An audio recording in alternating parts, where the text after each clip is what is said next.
Welcome to the Nerd Party.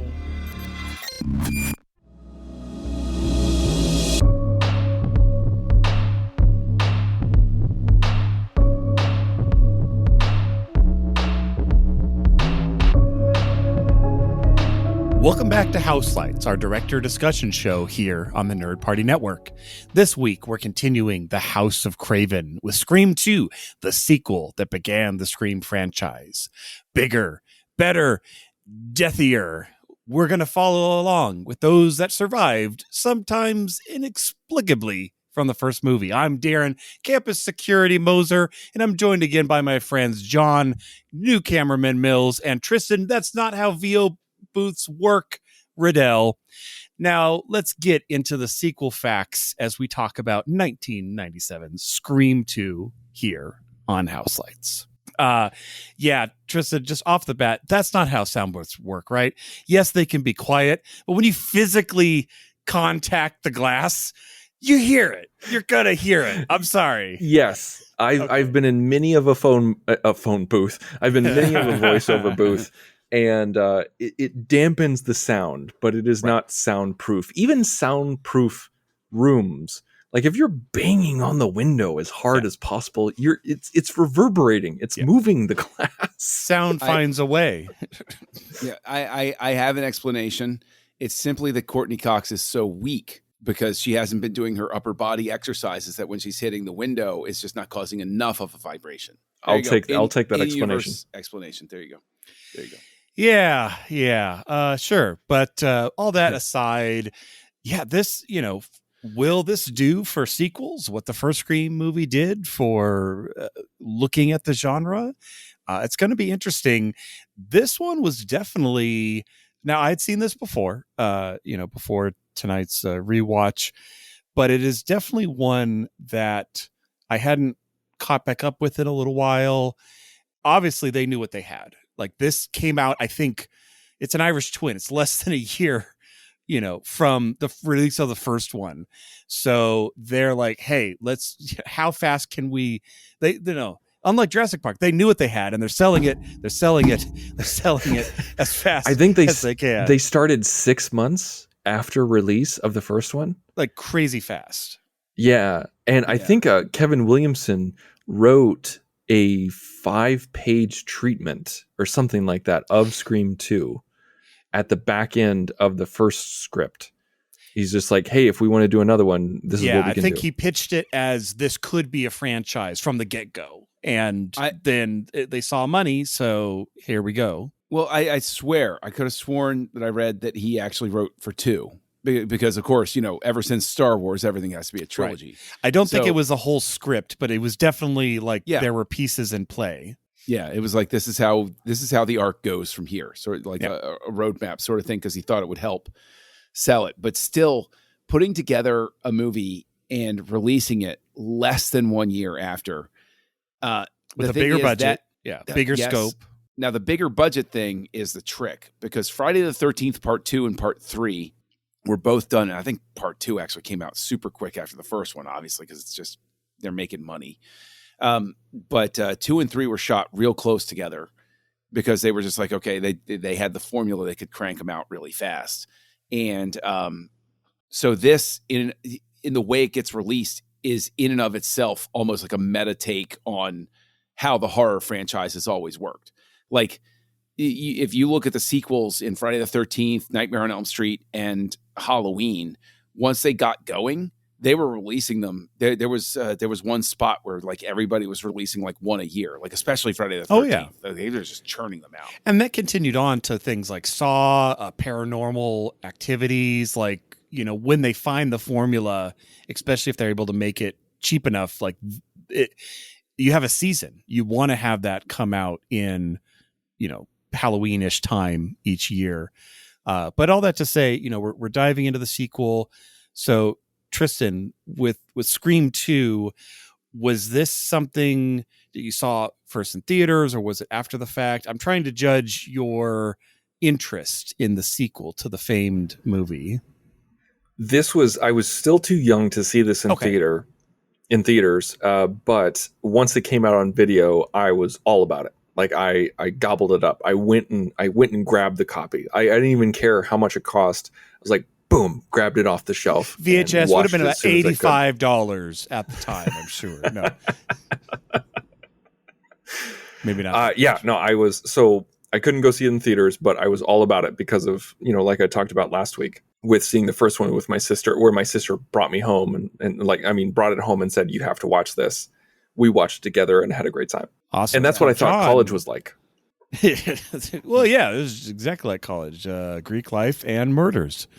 So John, was this I think you said the first one was a Joey watch, right? Yeah. And this one definitely would have been a Joey watch as well. We were still hanging at that time. I don't think I would have. No, I might have started. You know what? My girlfriend. Who were you hanging with? I need to know. Well, Joey was definitely in the mix still, but I'm just trying to remember when I started dating Aaron. But, so she would have been there too, whatever. You saw it in the theater. Like it was another thing where it was like, oh, wow, there's another Scream movie. I don't remember any trepidation at the time about it being so quick afterward, because it was just like, oh, yeah, okay, well, this will be pretty much the same. Like you sort of knew what you were going to get because with it coming out that fast, you're like, okay, well, they know what we like. They're just churning this out pretty quick. And so, I went with everybody else to go see it in the theater. And I remember not loving it as much as I had enjoyed the first one. The hype was getting a little overbearing by that point because, again, Miramax, they could hype the crap out of anything on planet Earth. But every so often they would hit something where the hype was a bit too much and you would have fatigue of the thing by the time you were walking into the movie theater. Okay, so overhype is literally. One of those things. Yeah. Oh yeah, very much so. Well, very much so. One last thing on the date it premiered.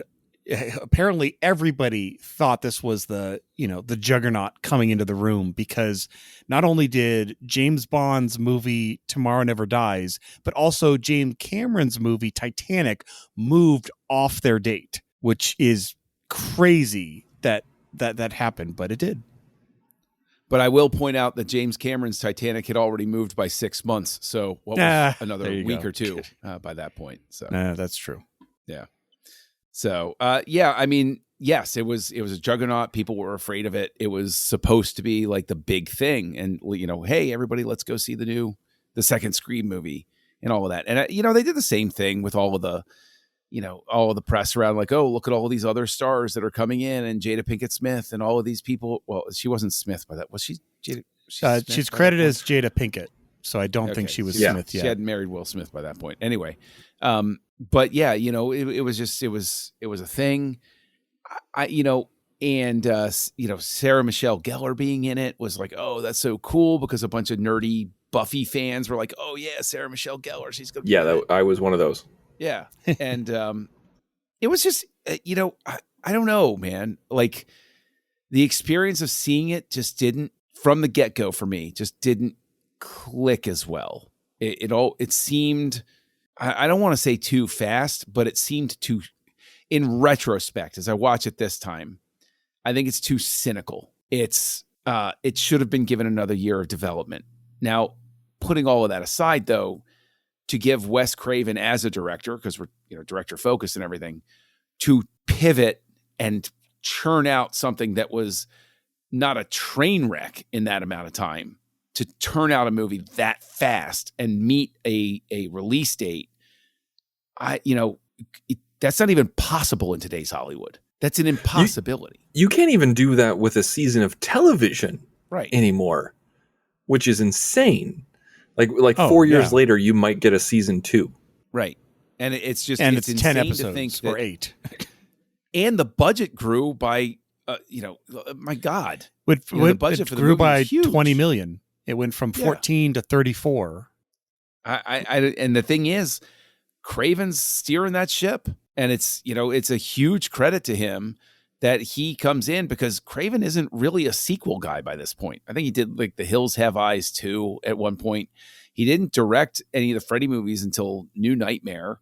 So he wasn't really like a quick sequel churn out guy. It's almost ironic that when he enters into a movie series that's a meta commentary on the the genre that he's known for, he winds up doing what the genre was kind of mocked for, while he wasn't doing that in the genre. Like that's a big meta thing right there. And that right there is the beauty of Scream 2. You know, it's you know, some say it's meta, some say it's lamp shading, and I think it's both.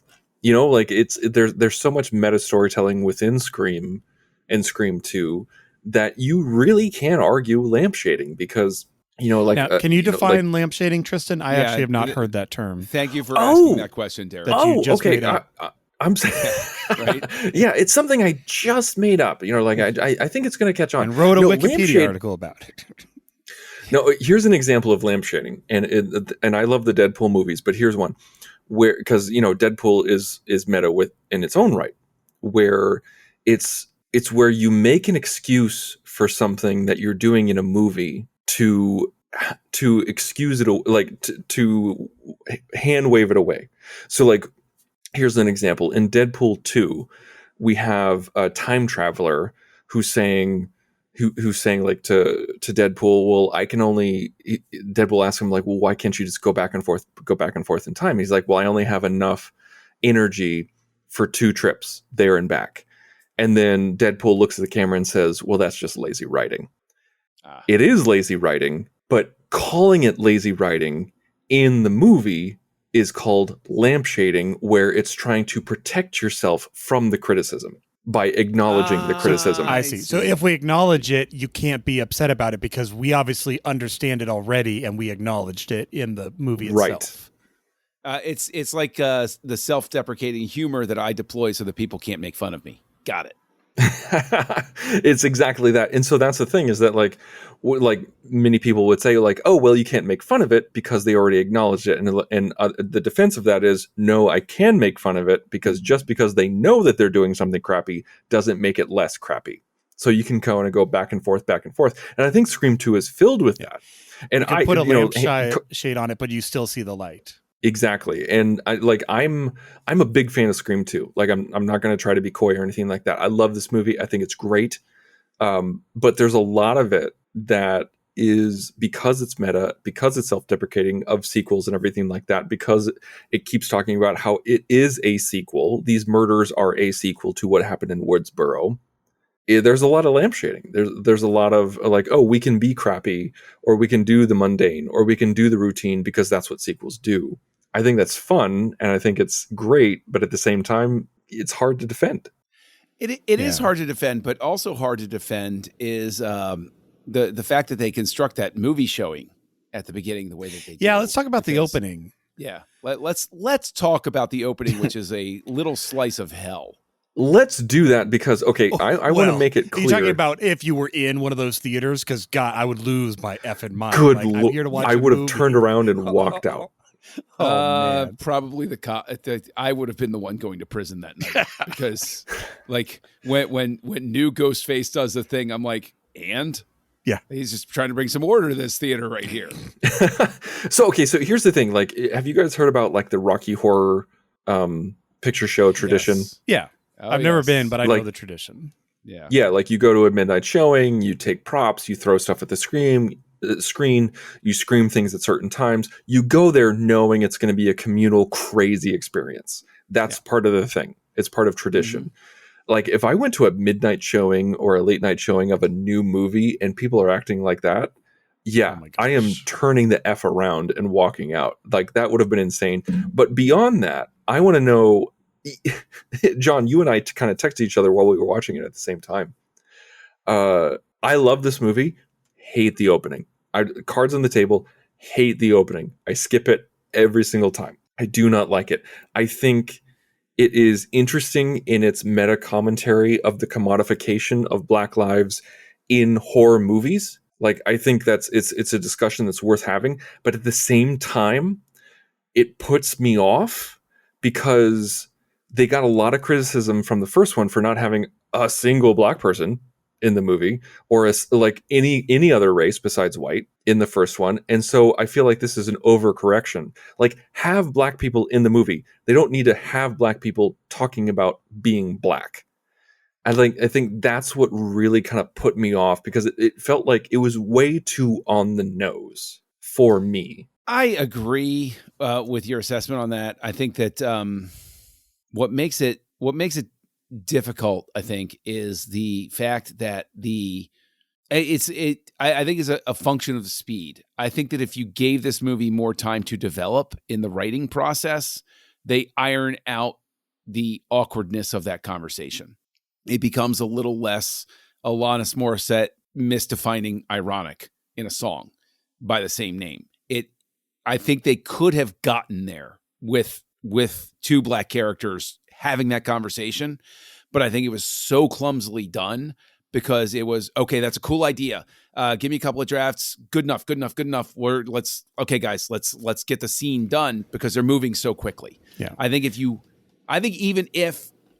Because, movies are obviously shot out of sequence. That's probably something where I would have to find out where it was shot in the production schedule, because I would have shot that last. I'd have looked at that and said, that's got to be the part we got to work on that a little bit more. Work on the rest of the movie and we'll get that done. There's, the Randy thing. Okay, we got that in our back pocket, whatever.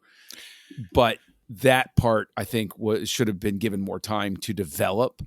And the thing is, as a horror genre fan, it's one of those things where it's it is a debate, but it's a debate that is a little bit more nuanced than it appears at first.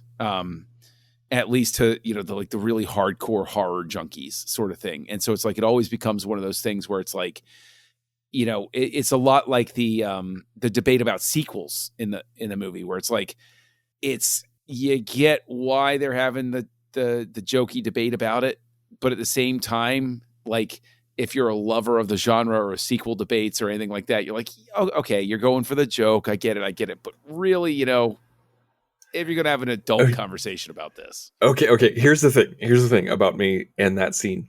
I freaking love that scene. When I think about this movie, that's the scene I think about, because watching that as a young man, I'm like, wait, I get to go to school and talk about sequels or talk about movies in a classroom. Like, how cool is that? Like, I was just wrapped up in that idea that I could have that kind of casual conversation and say words like bitch or something like that in front of a teacher and they wouldn't get angry at me because I'm quoting a movie.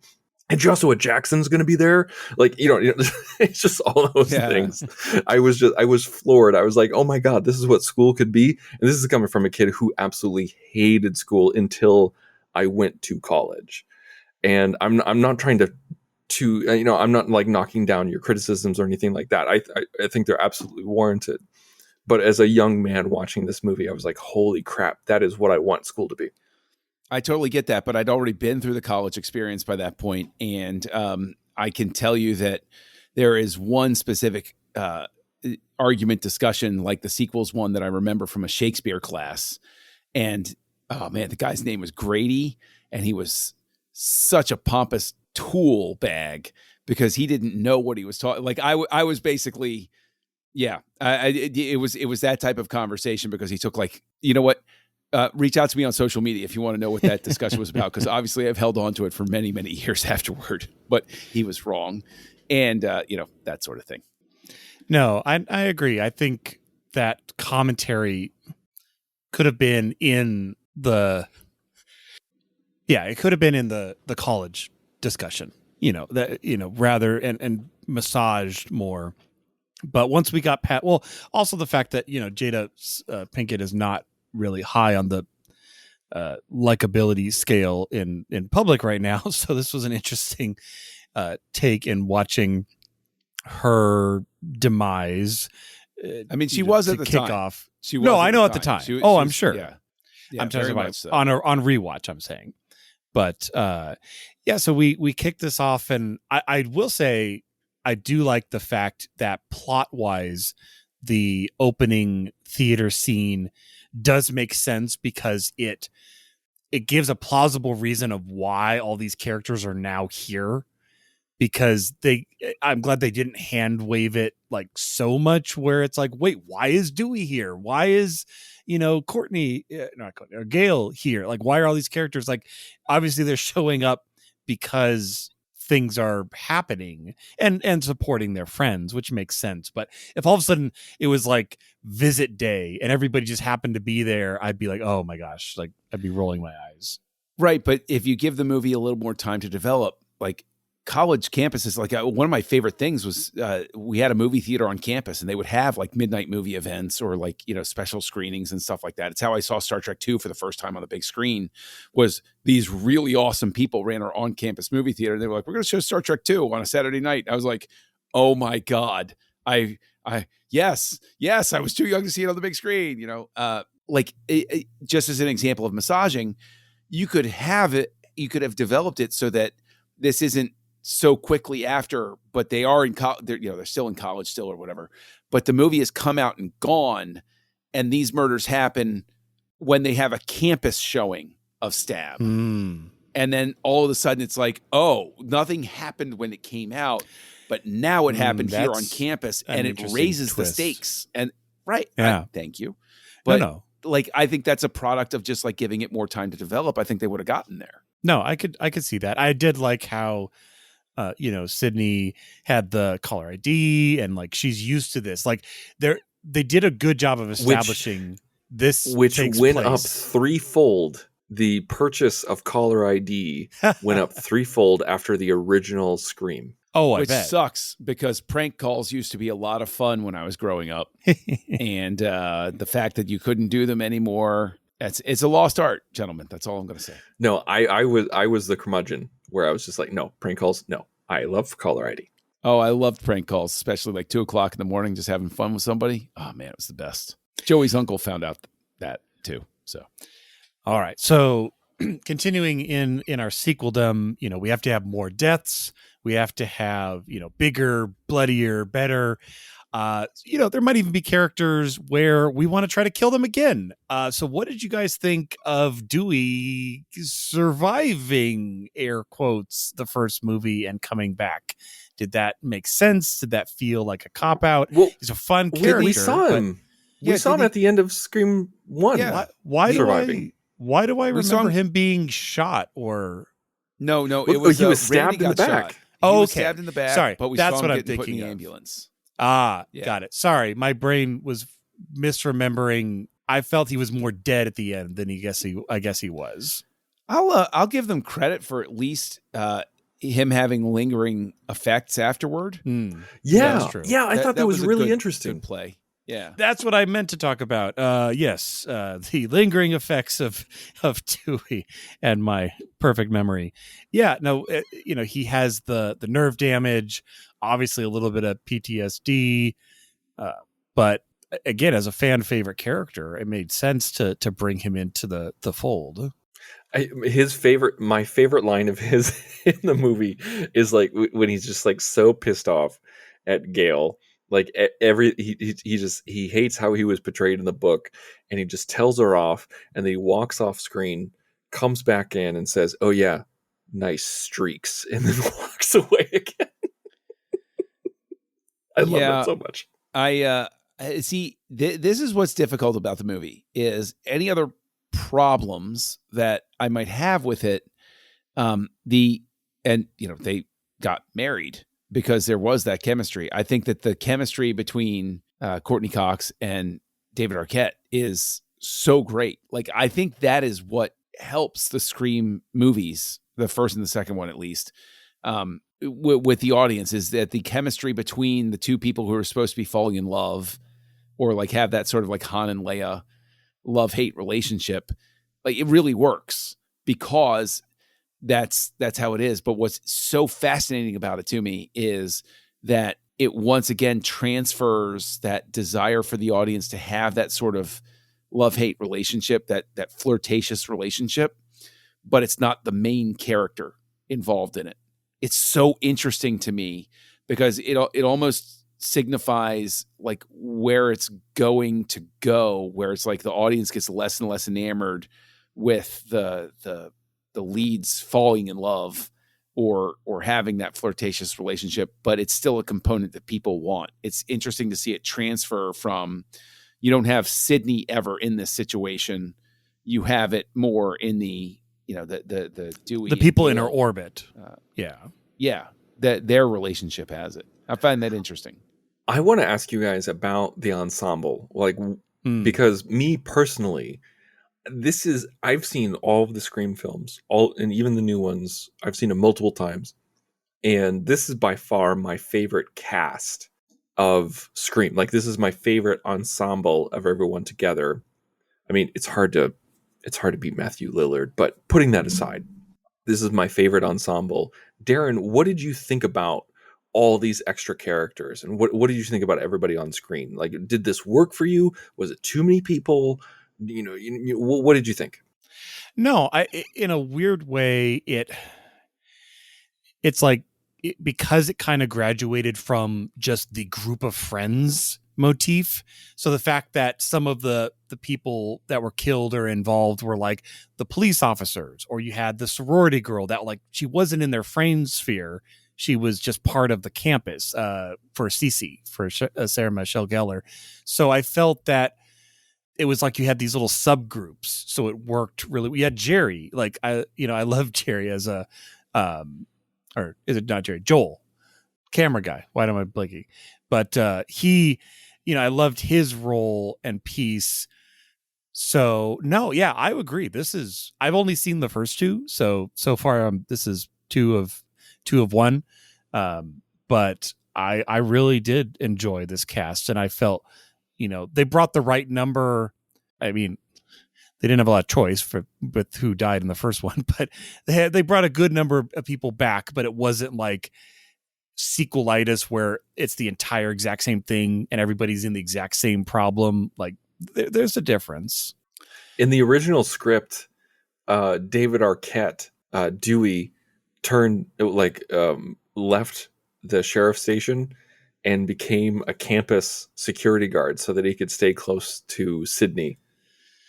Yeah, sure, George Feeney. Hey, you just follow those kids all the way through college. Right? That is very much George Feeney syndrome. But hang on a second here, because two things. One, I think there are actually too many characters here. Nobody gets, I think, a full chance to develop. And I think it affects the reveal at the end. Like, I'm not a fan of the way the ending goes here. I think it's very sloppy, and I think it's a direct result of how many characters they're trying to juggle, and they're trying to make a point to surprise the audience at the end. And I think they get in their own way. Part two for that is that with you're talking about the original version of the script. This was the very famously, it's early internet days, quote unquote. I'd been on it for longer than that, but whatever.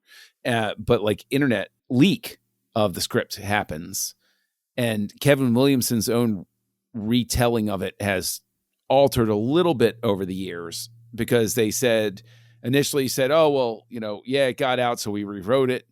Then it's become, well, I always wrote three different. This was a dummy script that got out, and then he misremembers like what happened in the dummy script. And so it's like, I'd rather like the honesty of somebody coming forward and saying, yeah, it leaked, so we tried to rewrite it. But if they did rewrite it, it makes me want to be super graceful about any problems I have with it, because if it leaked and then they rewrote it, that's even more insane with the production schedule, because they still made, and there's it only so on many time. characters to choose from. Like, the killer has to be one of them, Right. like, or two of them, or three of them, or four. I think, didn't the original have like four people being the murderers, which I honestly felt like that would have been a bit much. No, it was still just the two. Like, okay, depending on your view of history, it was, if the original ending that was leaked was her roommate Helly and her boyfriend by Jerry O'Connell and Derek. So it'd be Derek and Hallie. But if you listen to Kevin Williamson, where he's like, no, that was a dummy ending. We are gonna swap it out. It was never going to be Obi-Wan. It was always going to be Anakin. Like that kind of thing. It depends on your view of it. Like, I personally would have friggin' hated if it was Derek, because maybe this is because I'm looking back on it after seeing 3 and 4 and everything forward, seeing Sydney Prescott's journey moving forward, the amount of pain and trauma and hurt that she went through because Derek died at the end of this one. I feel like that adds a lot of depth to the character, because, you know, she didn't even give a crap that Billy died. She's the one who killed Billy, but Derek dying really had a lasting impact on her. So the idea that Derek was the one who was a ghost face really put me off. So I really actually like this ending. See, I think the ending is sloppy. I think that I think that what I was saying earlier with the characters developing, when it was Timothy Oliphant's character, I was like, oh, well, he was, oh, right, I remember him. Like, he didn't register with me enough so that when he is revealed at the end, I'm like, okay, sure. Like, I don't. Yeah, it's like Background Friend 2. Background Friend 2. Yes. Right. Whereas, you know, you go back to the first one and you're like, oh, it was Billy, but it was also this other guy. Oh, wow. Okay, that's why. So, yeah, they're acknowledging that it was kind of a gimme for her boyfriend, but then they add a layer to it. With this one, it's like, well, we had 2 last time, so we'll have 2 this time, and it makes sense, I guess, for this guy to be it. And it's like, sure, it doesn't not make sense, but it doesn't make me invested as an audience member to really be like, oh my gosh, it was him. It's like, oh, right, that guy. Well, and you know, and I can see, though, it's like, how do you top that? That was like the greatest reveal in a horror movie of that decade. Like, how do you follow that up with a twist before you start to like M. Night Shyamalan yourself out of existence? Yeah. But I will say, looking back on it, because even though I'd seen this before, I didn't remember who was the killer, which is kind of nice of memory. So what I feel like with Debbie Salt being Nancy Loomis, I feel like I should have seen it coming that it was her. Not that I should have known that she was the mother, but looking back on it, I should have realized, like, why are we paying attention to this character? Why are we learning her name? Why is she even anything to Gail Weathers? Like, it wasn't, I think they did a great job of it, where that's kind of telegraphing something, but it also is just background development for Gail's character of like her having a conflict with someone. So it works on both levels, but looking back, I kind of felt like, oh, I should have suspected, like, why are we, because at the end of the day, the killer's never going to be a person we've never met. That doesn't make any sense. So everybody we meet should be a suspect. That's what I'm getting at. Everybody's I a see what suspect. you're saying. Yeah. Yeah. I see what Yeah, you're saying. I like the idea that Debbie Salt, you know, being Billy's mom. I love how stupid it is that, you know, I talked about this last week, where I hate it when psychos reveal themselves to be even more psycho when it's revealed that they're psycho. And I feel like Timothy Oliphant as Mickey very much was that. Like, Yeah. where He like, was all going of a off sudden the deep end. he was going off the deep end. He's unhinged. I'm a huge Timothy Oliphant fan. I freaking love him. I'll watch anything that he's in. But with this one, he did kind of go off the deep end. But when he screams into the air, he's like, Billy's mom. And she comes out. I did like how it was a meta reference to Friday the 13th. I thought that was interesting. I don't think John shared that sentiment. With, John, Tristan. how do you feel? I don't know. Do I have a solution for how the ending, quote unquote, could have been better?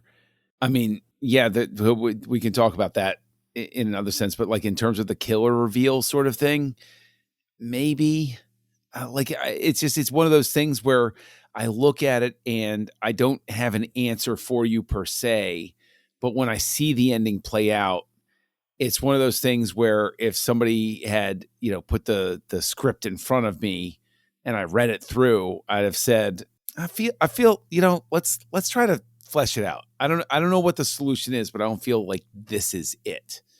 And in terms of it being, it's Billy Loomis's mom, is it a meta reference to Friday the 13th?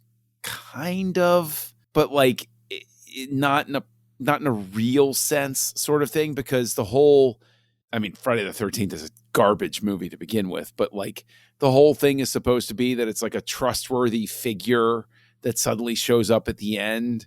And it's like, oh, I trust you. It would have made more sense for it to be a professor, because that's how the Jason's mom thing works out, is like it's a trusted authority figure that shows up at the end. And the final girl is like, I need help. And then the mom like suddenly reveals herself as the killer. Yeah. And never mind the fact that Friday the 13th completely, like, she shows up out of the blue. And it's like, there's no build even. So like Scream 2 gets there's the win, really not. Like she just pops up and goes like, I'm the killer. Yeah. Well, Mrs. Voorhees shows up and she's like, what's going on? By the way, I'm the killer. And it's like, who are you? Like, what happened? So, I'll give Scream 2 the credit that at least I met the woman. As much as I might look away as like, I don't care how much like weight you lose or anything like that. That doesn't mean that you're unrecognizable. People just look at you and be like, hey, wow, okay, you look different. They don't look at you and be like, I can't recognize you. I don't know. I think that's where we're getting into it's a movie territory. I feel. I understand that, but it's one of those things where because the ending is so sloppy, I fixate on something like that. You've given me the opportunity to start trying to figure out what would have worked better. And that's why I wind up like gravitating toward things like that. Now, I'm not trashing the movie. Except for that last shot. Save it for your rating, John. Remind me what the last shot is. It's just the crane shot pulling away with a hip song playing as like Sydney just like walks out on the quad. And I'm like, oh, it's a very J.J. Abrams-esque ending where it's like, oh, we're just, all right. We're just. I thought it was kind of like Silence of the Lambs, like when, they're in the Bahamas and he's walking towards Chilton. I'm going to have to hard disagree on that one.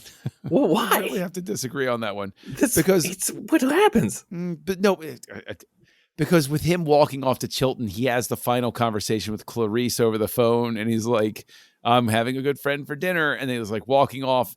It's not just like, and now Sydney's just walking off and who knows what the hell happens. It's, okay. We're buttoning things up here. And then it's a little tease at the end of like, and he's going off to do this. And like, you're like, oh, I know what happens next. Like it's okay. A different I will accept that. I think I think the ending of Scream 2, like that last shot, is very 90s. I think it's very 90s. Yeah. And that's why I hate the ending of so many 1990s movies. So there you go. You know what? There's something that I often say, and I text both of you this about how much I miss the freaking 90s of movies. Like I feel like 90s is right up there with the 70s in the quality of movies that we got, or at least the variety. But not always a compliment. But the ending of 90s movies and like credit music and everything like that was freeze frames, curtain call credits, all that was bottom of the barrel. Like that is where the 90s does not shine. Yes, because a lot of the endings are like Scream 2, where it's just like, the Simpsons even had a great thing where it was the one where they're making fun of the Lord of the Flies, and the camera's pulling away from the island, and then you hear James Earl Jones go, and in the end, the children were rescued by, let's say Mo, and then the credits roll. I'm like, that's the type of ending Scream 2 is. Oh, man. Well, one other character I wanted to make sure we talked about, because I thought he was a really interesting part to the cast, was Liv Schreiber as Cotton Weary. That dynamic and his interaction with Sidney Prescott was one of the more interesting parts, because he's connected to the first movie, but we never saw him. He was not really a part of that story, just tangentially. So I love the nuance, the fact that, one, he's creepy as all get out, like doesn't make the wisest choices in his conversation. But I also love he's actually put off by Gale Weathers, like not telling him that Sydney has no idea you're coming to show up in this moment. Like, he seems like a decent guy who's just, unfortunately reeks of axe murderer. But I thought I really liked that performance, and it's, I'm not going to say red herring, but it added to the mix of the Scream movie where you're not sure about this guy. Like, it kind of makes perfect sense for him to be the killer, but thus it shouldn't be him because that's too perfect. But what did you guys think of Cotton? Did you think a worthy addition, non-college student? Liev Schreiber can do no wrong in my book. If he shows up, up in a movie, I'm like, I'll give you a shot, Liev. You and me, we're hanging. We're trying our best here. I get it. 100%. I echo what John said. Liev Schreiber is a fantastic actor, and I feel like he's one of those actors that only film nerds truly appreciate. He's one of those actors where I feel like he should have been bigger than he is. Yes. But yet he's had a fantastic career. I mean, regardless of his popularity, his career is phenomenal. And anyone who hasn't seen him play Laertes in 2000's Hamlet, check it out with Ethan Hawke. It's really, really good. I liked him at the end because it's one of those things where I felt like it was an escalation that needed to happen. I think it was something where we only saw him on a TV screen in the first one. Yeah. But yet he's referenced a few times, and it made sense for him to pop up again here. And I like that we see him as kind of an innocent figure where he's just trying to get his moment in the sun. He's trying to he's trying to restructure a life from being thrown into the public eye in a negative way. So you have sympathy for him, but at the same time, they have that moment where he finds Sydney, and you're just like, oh, wait. Oh, damn. Like, is he unhinged? Is he trying to find revenge? Is this what drives him to be a killer because he was called a killer? And so it totally makes sense. In the leak script, I should say, he actually comes in the same way he does, but then changes his mind and tries to kill Gale and Sydney, and then Sydney and Cotton stab each other at the same time and die side by side. That would have been a ridiculously bad ending. Geez. Oh, yes, man. that would have been atrocious. So I'm glad that they didn't go with that. But there's so many leaked versions or different versions that have been reported over the decades. Who knows what's real and what's accurate? Yeah, even Kevin Williamson can't remember at this point. But I think that I like Cotton coming in at the end. And it's one of those things where, maybe we could workshop it where it's like you find out that he was unwittingly a member, like he was unwittingly a part of the plot. Like he was helping Billy's mom set people up and he didn't realize it, sort of thing. Like, or they however were, you want to shake it out. Oh, or and then he has a change of heart and he's like, oh, wait, no, I never wanted this to be the case. Oh, no. Like that's a really interesting sort of ending to have for him. Yeah, I was just going to say it would have been, and this would have taken more writing, as many of our things say. Maybe they were setting him up to be like the fall guy again. Like, instead of the, movies maybe do it defense, like they purposely have him like, oh, hey, come meet me over here. And then he does. And it's like in the perfect spot to look like he did this murder and then that murder. And then everything keeps pointing to him. And he's just like, what is going on? I am like, something is targeting me, but no one's believing him. That could have been an interesting wrinkle. Which would even explain the part of the movie where he comes out and he's got blood on his hands. And he's like, no, I didn't do it. I know how this looks. Like, because you feel so for him obviously because you're like, dude, you're having a terrible day. That feels overwritten to me. That feels like too much. Well, right. We're not. First, you haven't written enough, Tristan. Then you write too much, Tristan. Then the movie's too long, Tristan. Now it's too short, Tristan. We're workshopping True. things. Give us a break here. We're coming in. Okay, you're right. Decades after the fact, trying to transport ourselves back in time, trying to talk Mr. Williamson into a better, more cohesive ending. Because honestly, you could have cut Timothy Oliphant's character completely. Screw you. No, good sir. I'm completely correct in this matter. Yeah. Oh, I bite my thumb at you, sir. But it's it is like you could cut his character completely. I I think that there are a couple of kills where they are getting overindulgent. Like I know that Craven included more in the MPAA cut to try to make it so that like there was too much in it, but then they came back and they were like, no, we're good with it. And so it was like, oh, okay. Okay. You guys know that I've been in the video industry for about like 20 plus years. I have done that several times where I will put something in that I know the client doesn't want just so that they have something to take away. Right. Because they have to have changes. If they don't make any changes, they feel like they haven't done anything. Yeah. Exactly. Well, very true. Very true. As we circle the third time around the quad here at this school, I think this is an interesting one to look at, as we often do with Wes Craven. It's a sequel, direct sequel. I mean, it's literally practically made the same year as the first one. Like it's so close. So does this feel even more, even though it's a different setting and things like that, does it still feel like a Wes Craven movie? Is he starting to develop a style? Are we going to see that carry on in 3, 4, 5, 6, 7, 8, 9, wherever we go? Or is this movie's look different enough that you necessarily couldn't pick it out of a hat of being also a Wes Craven? That's a worthwhile question. I think this very much feels in tune with the Scream franchise. I think this looks like the first film, but yet in a different setting. I think the music, the sound effects, the acting, the vibe, the cinematography, all looks like an extension of the first one. I think this is a great spiritual sequel as well as regular sequel. I think it's very much a duology. In my opinion, I feel like Scream 1 and Scream 2 go together perfectly. When I watch Scream, I feel like I absolutely have to watch Scream 2. Like as soon as I'm done, I want to watch Scream 2. And it feels very much like a brother and sister scenario.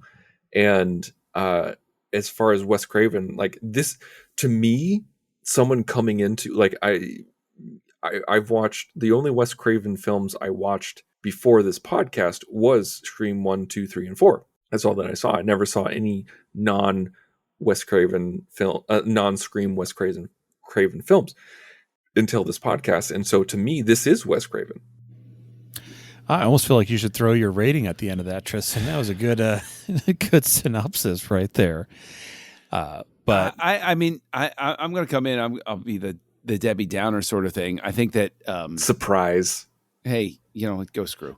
I think that in terms of the way it's shot, like the photography, it's very interesting to me that with the quick turnaround that there's a different DP between the movies, which is that's where all the budget went. Wild. But I don't think that Scream 2 looks as interesting as the first Scream. Like, if anything, Scream 2, the way that it lit and framed shots made me appreciate what was done in Scream more. It's really weird because to my eye, I didn't enjoy the photography in Scream 2 the same way I enjoyed the photography in Scream. Now, some people might not know that you're a Twin Peaks apologist and sycophant. Yes, and very much so. He was a cinematographer for 18 Twin Peaks episodes. There you go. Would you like to change your opinion? Not at all. Not at all, because Twin Peaks was a TV show. So, hey. Anyway. They both use lenses, man. No, you're right. Lenses. I think that I'm not like dragging the photography in Scream 2. It's just not as interesting to me. I just didn't. It felt a little too mass produced. And I think that to your question, Darren, is there anything out here where I look at it and I see like, oh, this is a Wes Craven movie? Actually, no. I don't look at this. I don't see anything that's a mark that indicates that there's some sort of like signature on this to like, could anybody else have directed this the same way? Maybe, but I'll still give Craven a mountain of credit for being the director at the helm of a movie that had an insane production schedule. So again, I have to give Craven a ton of credit for steering this thing through and getting it done the way that he did. And while, yes, we made reference before, the simple fact that I think his experience in the horror industry gives him the skill set to steer a movie from start to finish that quickly. So tons of credit to Craven. Performances are fine too. So obviously the director can communicate with his cast well, with the exception of you could cut Timothy Oliphant's character just fine. You know what? I'm getting real sick of you right now. Yeah. Come on down, Tristan. Let's see who burns whose car first. Let's go ahead and see. Well, and at the end of the day, I mean, this movie made as much as Scream 1. It was obviously successful, and it's, while you're still trying to strike while the iron's hot, sequels are still not a guarantee. So this could have been a Jaws 2, something that's exactly the same, but it's just not nearly as good or as iconic or as memorable.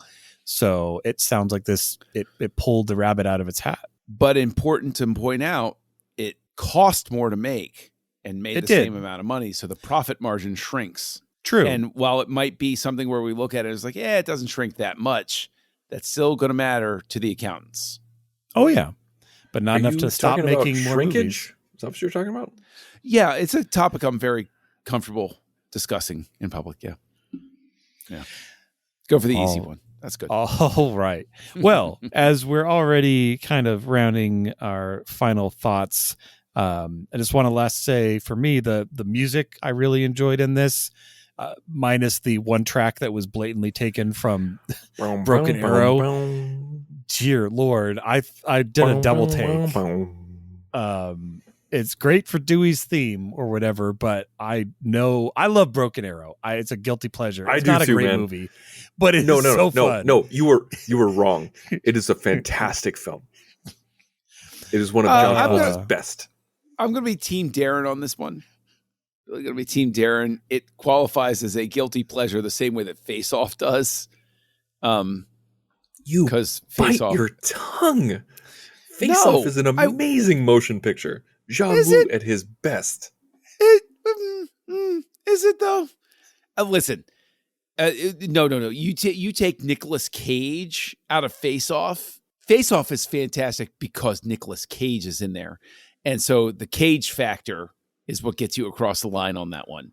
And you're that not making the point you think you're making. I am making the point I think I'm making. Well, great film is great, regardless of who's in it. Would have been even better if Timothy Oliphant was in it. That's what I'm hearing. Okay. That's what I'm hearing. You guys. Obviously, that's what I'm saying. Go to your corners. So, Tristan, did the entire increase in budget happen because somebody put a temp script or a temp track down, and then they had to buy it because they loved it so much and it tested so well? Yes. I didn't quite follow that question. Right there. I've had a few drinks, but I'm going to say yes. Yeah. Okay. That was the right answer. So, all right. Well, John, you've let some of your opinions be known, but you gave Scream a 4. How does Scream 2, 1 year later, rank for you? Okay. So if I were a person who did not believe in half stars, then this would be a 3. But since I am a person who believes in half stars, this is a 3. And, I thought you were going to say 2.5 and crack up. No. It's fine. It's a decent movie. It's not something where I'm like, oh, screw this movie. But I think it is something that suffers from the fact that it doesn't develop. It didn't have enough development time. I think it needed another year. I get it. It's a meta commentary in and of itself that they rushed so fast to make a horror sequel that they had to get it out 1 year later. And it's like, I don't know. I think we could have spent another year working on this one, but whatever. So it's a 3 from me. All right. Well, and Tipsy Tristan, how do you rank Scream? Now, you gave Scream a 5, and you've been saying some pretty nice things about this. And I mean, brother, sister, firm. Brother, sister. Brother, sister. I stand firm in my 5 for Scream. I like this movie a lot. I rewatch this all the time. I think it's a great film. I think it's a great ensemble. I love and hate that Randy died because I love Randy so much, but at the same time, his death really hit hard and it made you feel something. And I'm not a piece of junk, and so I like Timothy Olyphant in this movie. And I also love that Tori Spelling plays Sydney because she mentioned her in the first one about how she would play her in the movie. I love that attention to detail. I for the longest time, like, this was my Empire Strikes Back. Like, I am just like, wow, this could be my favorite Scream film, but I do not think it's a better Scream film than the first one, if that makes sense. And so I'm giving this 4.5 stars because I hate the beginning. I always skip the beginning, but yet the rest of the movie is golden. And so 4.5 stars from me. Feels like that should have cost it a whole star, but okay. No, I'm not going that far. I'm not letting you pull me down into the depths of the second circle of hell with you. I am 4.5. Only the second circle? Okay. I'll take it. Well, yeah, I also enjoyed the meta, like, who plays them in the movie, and like we have actual actors, and they're like, "Oh, you got." I think there was a throwaway line of like, "At least David Schwimmer played you," or something like that, and it's hilarious. Anytime they're referencing things like that, it makes me think of not the perfect example, but like, Thor, when they're having other people like Matt Damon showing up in random, or just anytime you do something like that where you're pulling back the curtain a bit, and it's like, this is a person being an actor, it's funny. I think I'm definitely more on Team Tristan for this one, where I get that Empire Strikes Back vibe, different, but interesting. Honestly, I mean, I think you said it best, Tristan, where it's a great sequel, but it's not necessarily that it's better than the first one, but it's like it's hitting on all cylinders. It does it really well. I can overlook a lot of the nitpicks, I think, for the other reasons of it having to come out so quickly. Screw it. I'm giving it a 5. I enjoyed it. Whoa! More overall. Are you out of your damn mind? Amazing. I love this. I love this night. I wish I could take a screenshot. Are you out of your Vulcan mind? Of John's face on this one. This is gonna. Ooh, guys, everyone listening at home, this is gonna sustain me. Because as much as I love watching Scream, I could see myself rewatching this, like just popping it back in. I'm excited to keep going to Scream 3. Like, the rewatchability of Scream 2 cannot be underestimated. I will just say, with my rating, there's a reason I did not see Scream 3 all the way through until tune in next week. So there you go. All right. So yes, we have interesting results here at Scream 2. But next week, to no one's surprise, we're going to be covering 2000's Scream 3. It can't feel like a 90s movie if it's got OO at the end of it, here on Houselights. Join the revolution. Join the Nerd Party.